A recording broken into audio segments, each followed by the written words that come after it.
The air in the makeshift processing center, a converted schoolhouse on the outskirts of Augsburg, is thick with the scent of defeat. It is May 1945. Outside, the Bavarian spring is indifferent, bursting forth with an almost cruel vibrancy, painting the rolling hills in shades of defiant green. But inside these chalk-dusted walls, there is only the color gray. Gray uniforms, gray faces, gray dust motes dancing in the slanted afternoon light that streams through the tall, grime-streaked windows. The sounds are muted, insulated by a pervasive exhaustion, the scuff of boots on wooden floors, the low murmur of American voices, crisp and efficient, and the rustle of papers that will decide fates. For the women gathered here, hundreds of them, the world has not just ended, it has been inverted. They are the Blitzmädel, the Nachrichtenhelferinnen, the female auxiliaries of a defunct Reich, and today they are prisoners. Today they will be stripped of everything. It begins not with the taking of a uniform or a name, but with the shearing of their hair. A young woman, no older than 20, with a face that might have been called beautiful yesterday, a face sculpted by the unwavering certainties of the Bund Deutscher Mädel, stares at a point on the far wall. She does not see the peeling paint or the faded map of a Germany whose borders are now imaginary. She sees only the reflection of her own pride, a thing she has been taught to wear like a second skin, an American soldier chewing gum with a lazy rhythm that speaks of a world away from Götterdämmerung, motions her forward. He is not cruel, merely methodical. He points to a wooden chair placed in the center of the gymnasium. Beside it, another soldier holds a pair of electric clippers, their low, hungry hum a stark counterpoint to the room's oppressive silence. The young woman walks, her posture unnaturally rigid, a final futile act of defiance against the gravity of this new reality. The air smells of disinfectant, sweat, and something else, the faint metallic tang of fear. She sits. She does not close her eyes. The clippers descend, and with the first pass, a swath of thick, blonde hair, carefully braided and pinned in the Gretchen style, falls away, tumbling in a slow, weightless arc to the dusty floor. It lands among the tresses of others, a growing pile of discarded identities. In that silent fall, a universe of belief, of belonging, of superiority begins to crumble. The pride she carried as a shield, forged in the fires of ideology, shatters the moment her hair hits the floor. To understand the depth of this violation, one must first understand the world that forged these women. It was a world built on symbols, on the powerful aesthetics of supremacy. From the moment they were old enough to comprehend, they were immersed in a culture that deified a specific, manufactured image of German womanhood. This wasn't merely a political suggestion, it was a totalizing worldview, woven into the fabric of daily life, from the classroom to the summer camp, from the radio broadcast to the weekly newsreel.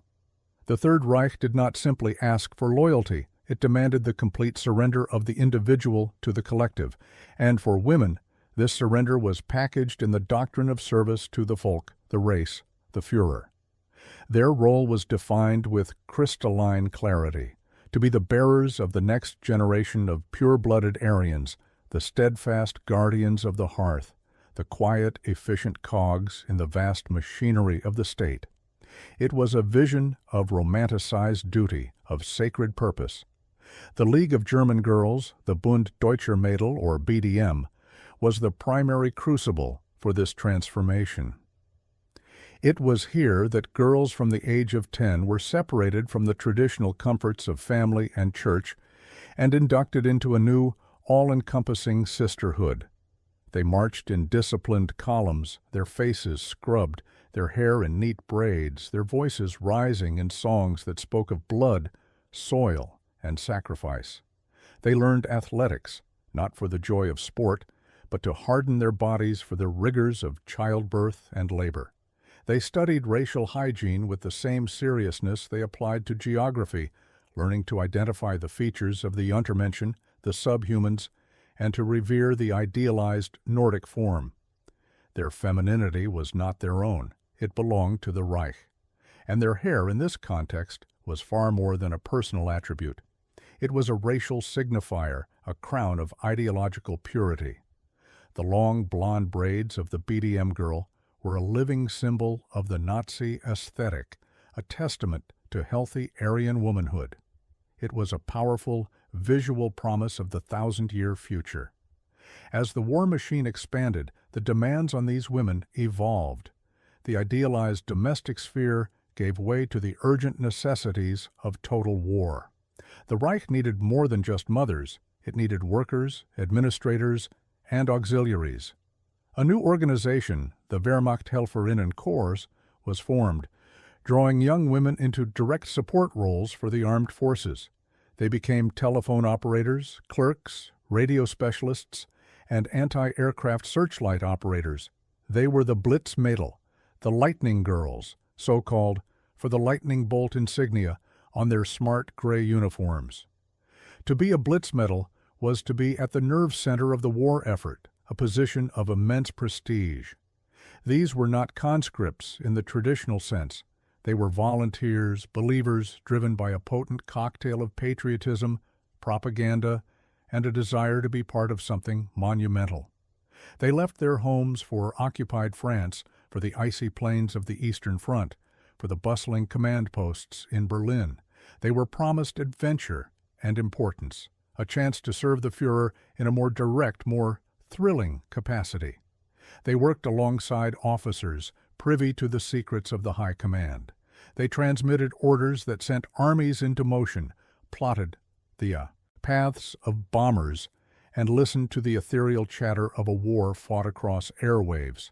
Their presence was a testament to the regime's ability to mobilize every facet of its society. They were told they were indispensable, the female soldiers of the Reich, and they carried themselves with the corresponding pride. Their uniforms were impeccably tailored, their conduct governed by strict military protocol. They were a visible, confident presence in a world dominated by men, and they internalized the arrogance of the system they served. They believed in the inevitable victory, in the manifest destiny of their people. They saw the world through the warped lens of the Wochenschau newsreels, which depicted the German soldier as an invincible, chivalrous hero and their enemies as a grotesque caricature of degenerate races. The America they imagined was a land of mongrelized jazz musicians and decadent Hollywood starlets, a hollow edifice that would crumble at the first push.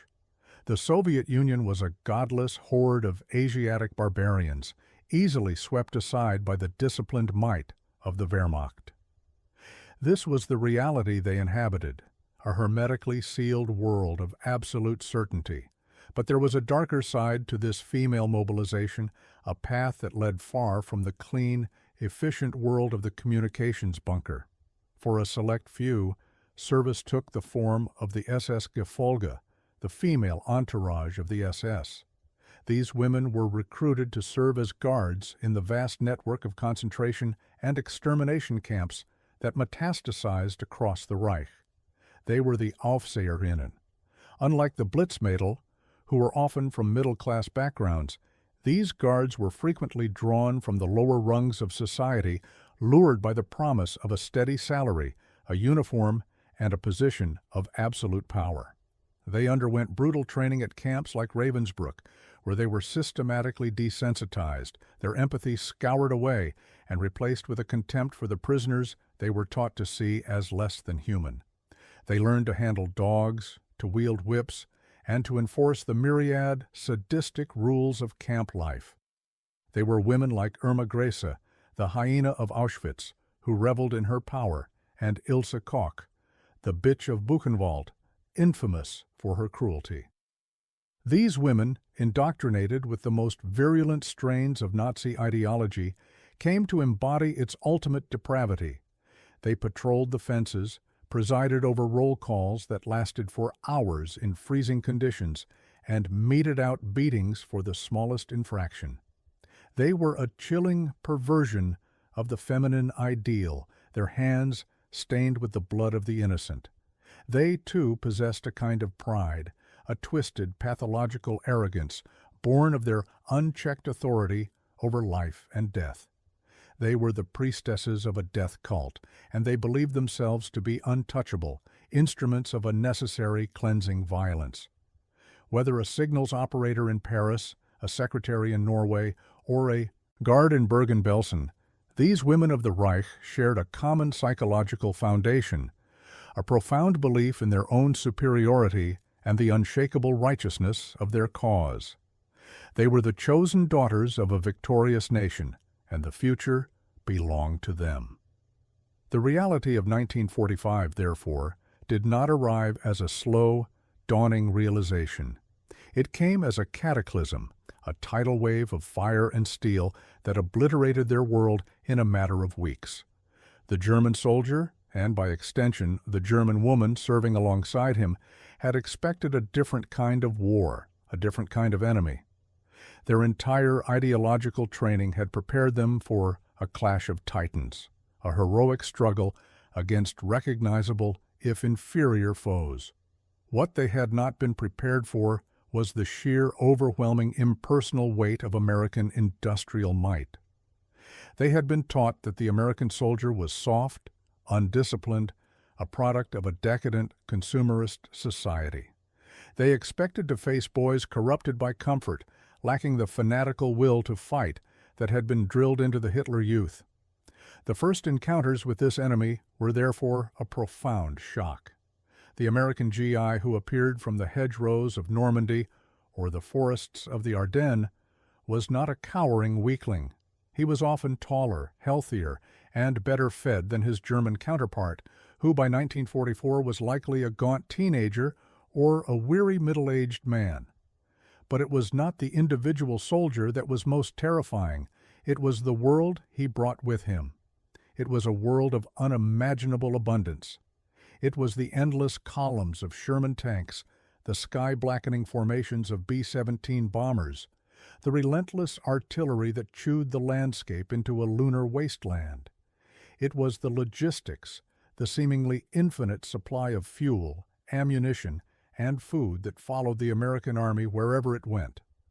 A German Lanzer, huddled in a foxhole, subsisting on a slice of coarse black bread and a thin soup, would listen to the rumble of the American supply trucks, a sound that went on all night, every night, a testament to a power he could not comprehend.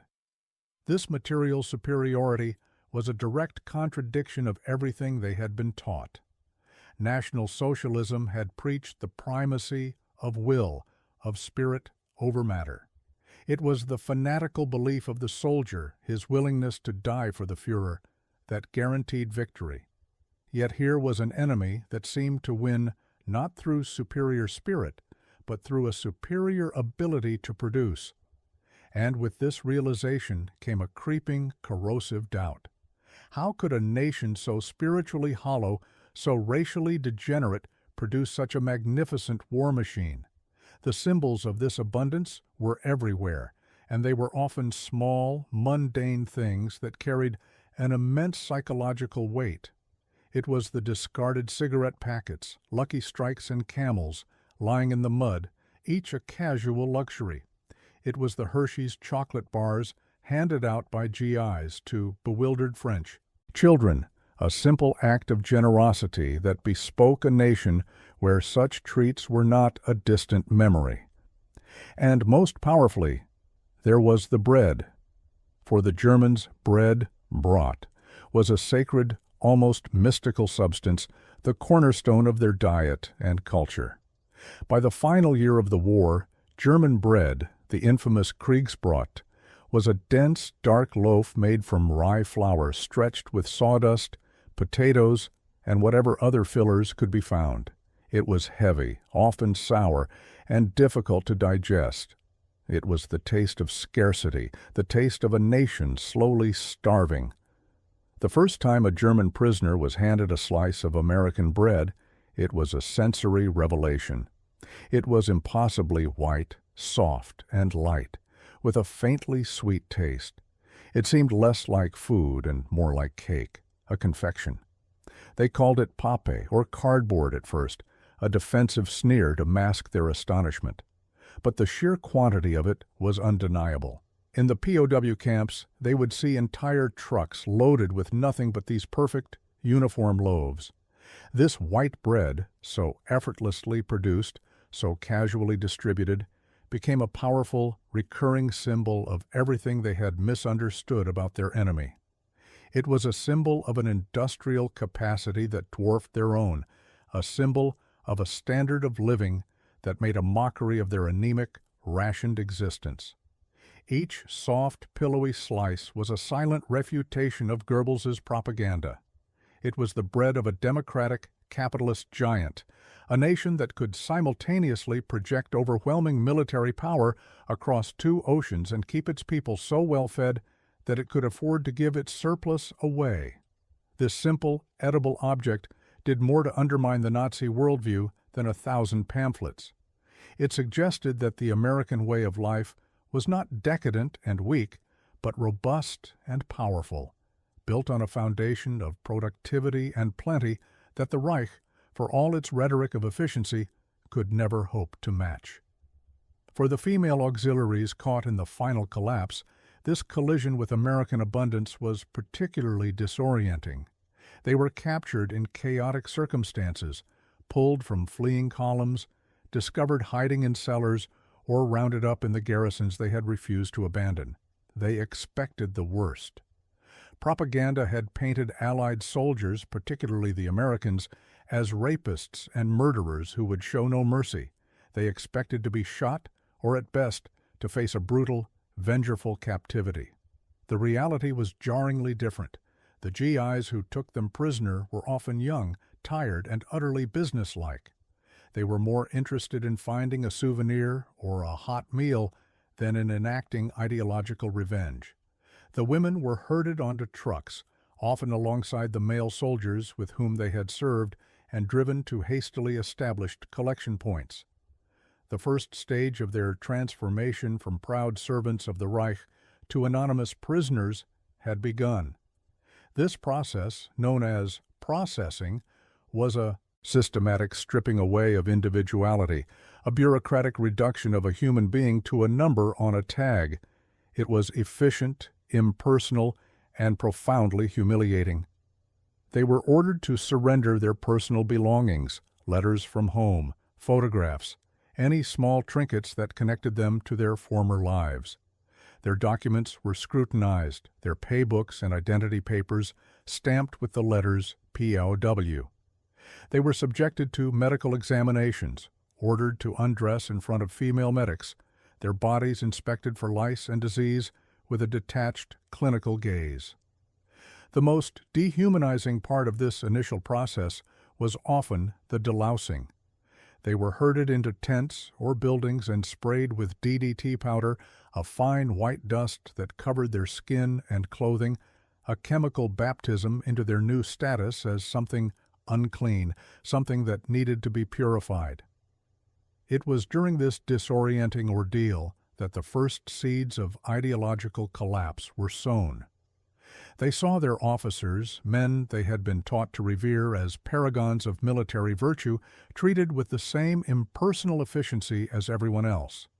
They saw the fear and confusion in the eyes of their comrades, the same fear and confusion they felt in their own hearts. The rigid hierarchy of the world they had known dissolved into the democratic misery of a POW enclosure, and all the while the symbols of American power were inescapable.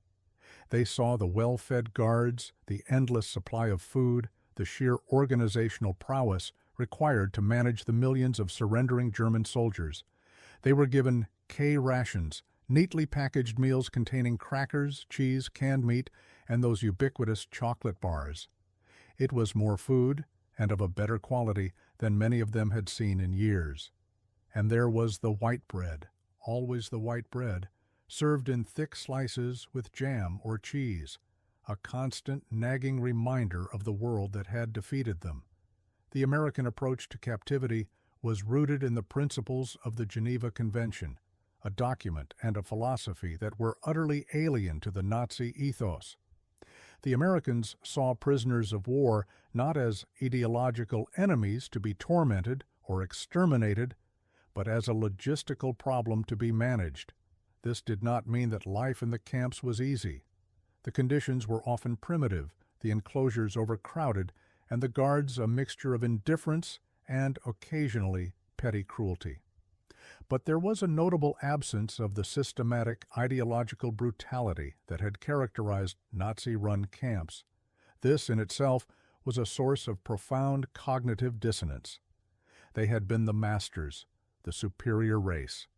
Now they were the ones behind barbed wire, and their captors were treating them with a degree of humanity that they themselves would never have afforded their own prisoners.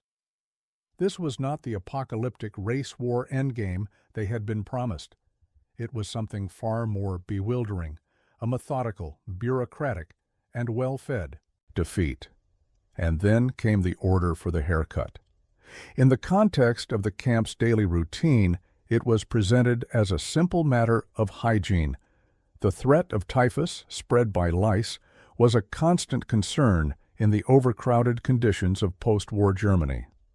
Shaving the heads of incoming prisoners was a standard, if blunt, preventative measure. For the American and British authorities, it was a practical decision, devoid of any deeper meaning. But for the German women, it was anything but. It was a deeply symbolic act, an intimate violation that struck at the very core of their identity, as women and as members of the master race. Their hair, as previously noted, had been meticulously cultivated as a symbol of their ideological commitment. The BDM had prescribed specific styles, braids, buns, the Gretchen look, that connoted natural beauty, health, and racial purity. Long, healthy hair was a sign of a woman's fitness for her biological duty to the Volk. It was a rejection of the decadent styles of the West, the short, permed and artificially colored hair of the Hollywood actress, which was seen as a sign of selfishness and promiscuity. For a German woman to cut her hair short was an act of rebellion. For it to be shorn from her by her enemies was a profound and multifaceted humiliation. It was a forced desexualization, a deliberate uglification. It reduced them to a state of androgynous uniformity, erasing one of the most visible markers of their femininity. In a world where their value had been explicitly linked to their role as wives and mothers, this was a devastating blow. It was also a visual branding of their status as prisoners. Just as the heads of concentration camp inmates had been shaved, so now were theirs.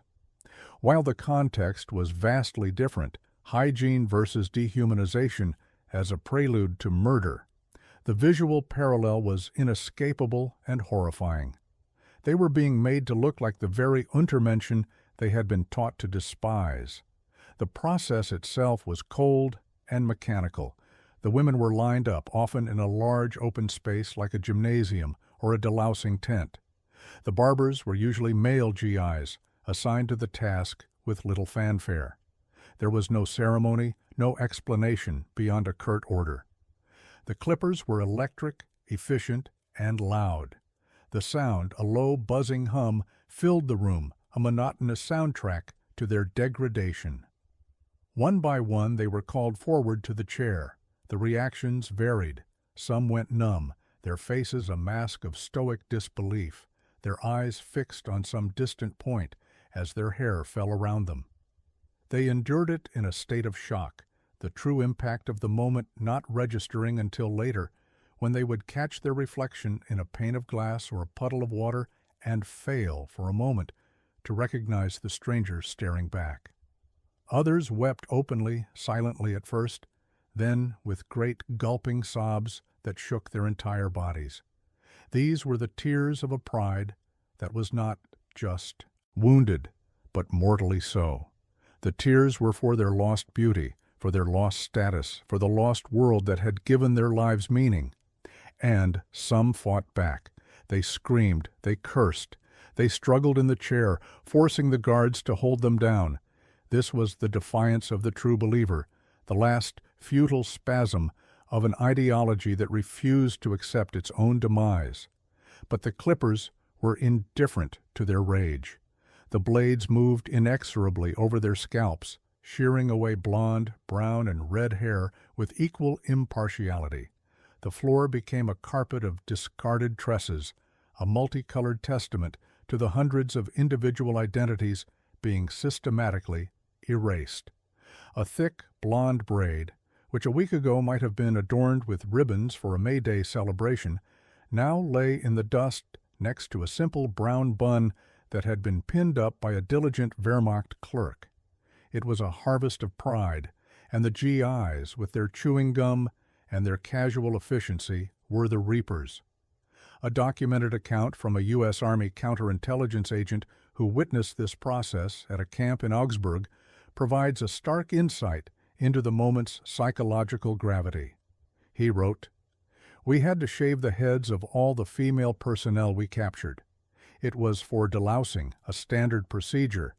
But you could see it was more than that for them. I watched a group of them, young women from a Luftwaffe signals unit. They had this arrogant look about them, even in defeat. They walked to the chair like they were queens going to a coronation. Then the clippers would start, and you'd see the change. The arrogance would just melt away. It would be replaced by this look of absolute horror, then shame. They wouldn't look at you. They'd stare at the floor, at their hair lying there. It was like you were shearing their entire belief system off their heads. They looked broken. Afterwards, they'd huddle together, touching their bald scalps, like they couldn't believe it was real. We'd give them their meal ration, which always included white bread and coffee. They'd take it, but they wouldn't eat it right away. They'd just hold it. I think in that moment, sitting there with a shaved head and a piece of American bread in their hands, they finally understood. Not the whole truth, not yet. But they understood that they had lost, utterly. This observation captures the essence of the transformation. The act of shearing the hair was the physical manifestation of their defeat, a brutal and undeniable fact that no amount of ideological conditioning could ignore. It was the point at which the abstract concept of losing the war became a concrete, personal, and deeply shameful reality.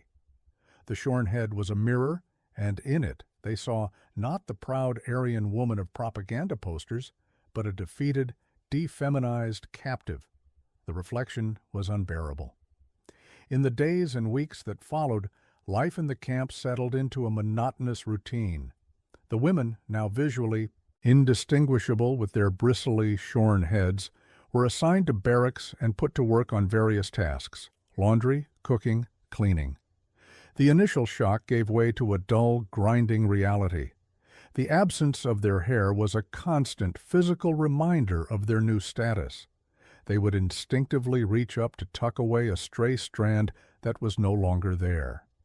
The cold wind on their bare scalps was a sensation they had never known. They avoided looking at each other, for to see the shame in a comrade's eyes was to see their own reflected back. The uniform baldness erased the subtle hierarchies of beauty and style that had existed among them, reducing them all to a common denominator of captivity. It was a forced and unwelcome form of equality. It was in this state of stripped-down existence that the slow, painful process of confronting the truth began. This was not something that happened overnight. It was a gradual erosion of long-held certainties, a process accelerated by the camp's re-education program. The Allies, particularly the Americans, believed that the German people needed to be denazified, that the poison of the ideology had to be actively purged from their minds. For the prisoners of war, this meant compulsory attendance at lectures and film screenings. They were shown newsreels, not the triumphant fantasies of the Wochenschau, but the grim, uncensored footage taken by Allied cameramen during the liberation of the concentration camps. They were forced to watch.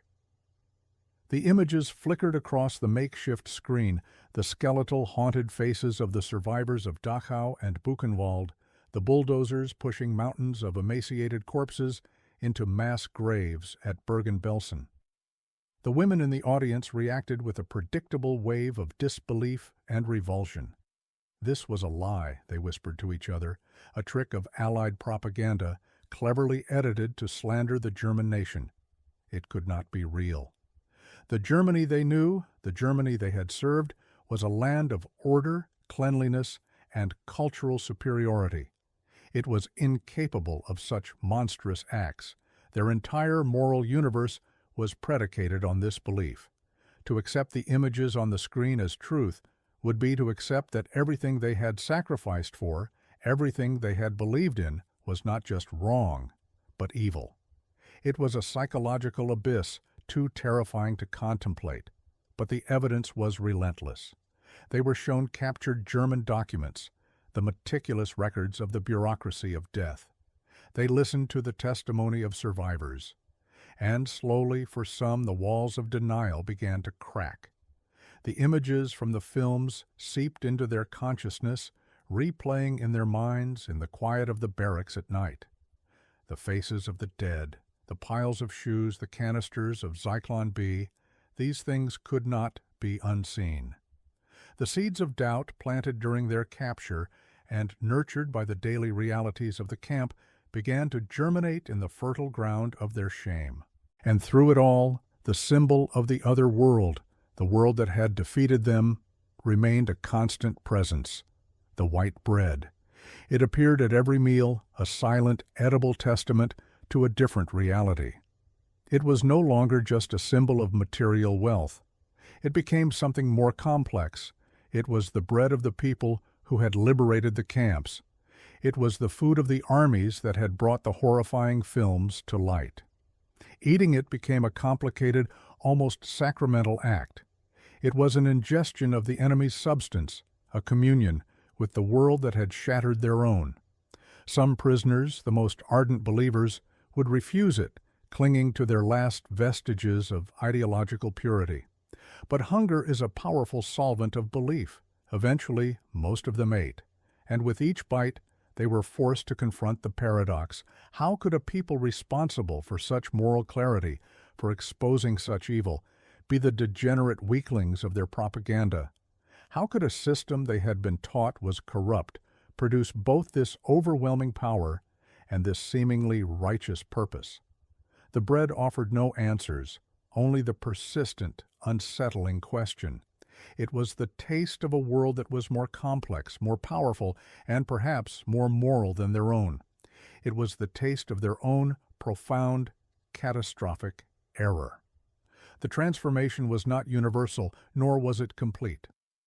Many of the women remained unrepentant Nazis to the end, clinging to the wreckage of their faith with a bitter, fanatical loyalty.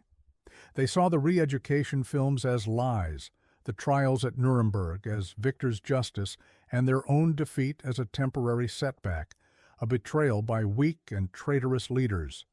For them, the shaved head remained a mark of honor, a sign of their suffering for a noble cause. They were the ones who would hum forbidden party songs in the barracks and whisper defiance in the latrines. But for others, the combination of personal humiliation, the undeniable evidence of their nation's crimes, and the slow, steady pressure of a different reality began to work a profound change. The loss of their hair had been the first brutal crack in the armor of their pride. It had stripped them of their symbolic identity and forced them to see themselves as individuals, as defeated human beings. The films from the camps had shattered their moral certainty, forcing them to confront the unimaginable evil that had been carried out in their name by people who wore the same uniform, sang the same songs, and swore the same oaths. The experience of captivity, the impersonal efficiency, the lack of ideological cruelty, and the constant presence of that simple white bread had chipped away at the caricature of the enemy they had been taught to hate. What was left was a terrifying void. If the Führer was not a savior, what was he? If the Reich was not a glorious empire, what was it? If they were not the master race, what were they? This was the true legacy of that moment in the delousing station. The clippers did more than just cut hair. They severed a connection. They severed the individual from the comforting, intoxicating embrace of the collective. They forced a confrontation with the self, a self that was now bald, ashamed, and profoundly lost. The journey out of that void would be long and arduous. For many, it would be the work of a lifetime. It would involve returning to a Germany in ruins, a nation grappling with a guilt so immense it was almost incomprehensible. It would involve rebuilding a life on a foundation of rubble, both literal and ideological. Some would find solace in silence, never speaking of the war or their role in it. Others would seek redemption in the new democratic Germany that rose from the ashes. A few would even bear witness, speaking of their own blindness, their own complicity, as a warning to future generations. But for all of them, the path to a new identity, a new understanding of themselves and the world, began in that one singular moment of loss. It began when they were forced to look at their own reflection and see not a proud daughter of the Reich, but a shorn, anonymous prisoner of war. It began when the clippers fell silent, and all that was left was the sight of their own hair, their own pride, lying dead on the floor. Epilogue. There is a quiet that follows a storm, a stillness in which the scale of the destruction can finally be measured.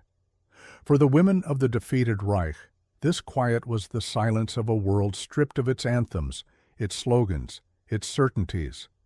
It was a silence filled with the ghosts of belief. The hair, once shorn, eventually grew back. It returned first as a soft, downy fuzz, then as a short, unfamiliar crop, devoid of style or statement. This new hair was different. It was not the hair of the Bund Deutscher Mädel, freighted with the weight of ideology. It was simply hair. A personal possession, to be cut or grown as the individual saw fit. This slow physical process of regrowth was a metaphor for the larger, more painful process of rebuilding a self from the ruins of a shattered worldview. It was a tentative, uncertain journey back to individuality. The symbol of their enemy, the soft white bread that had once seemed so alien, became in time just bread. It was the daily sustenance of the new Germany, a product of the Marshall Plan, a staple of a world that valued abundance over austerity, peace over conquest. Its presence on their tables was a quiet, constant reminder of the profound choice their nation had made, a choice to turn away from the path of romanticized, mystical hunger and embrace the simple, democratic promise of a loaf of bread for every family. The experience of these women, their moment of intimate humiliation in a dusty gymnasium in 1945, holds a larger, more enduring truth. It teaches us that the most powerful ideologies are often built on the most fragile of foundations, on symbols, on aesthetics, on a cultivated and fiercely defended pride. And it shows that the collapse of such a world can be triggered not by a grand battle or a strategic masterstroke, but by a small, personal violation that makes the grand lie impossible to sustain. The loss of pride is a painful, disorienting thing, but it is also a necessary precondition for seeing the world and oneself with clear eyes. It is the harsh, cleansing fire through which a defeated soul must pass before it can even begin to contemplate the difficult, uncertain, and ultimately liberating work of being free.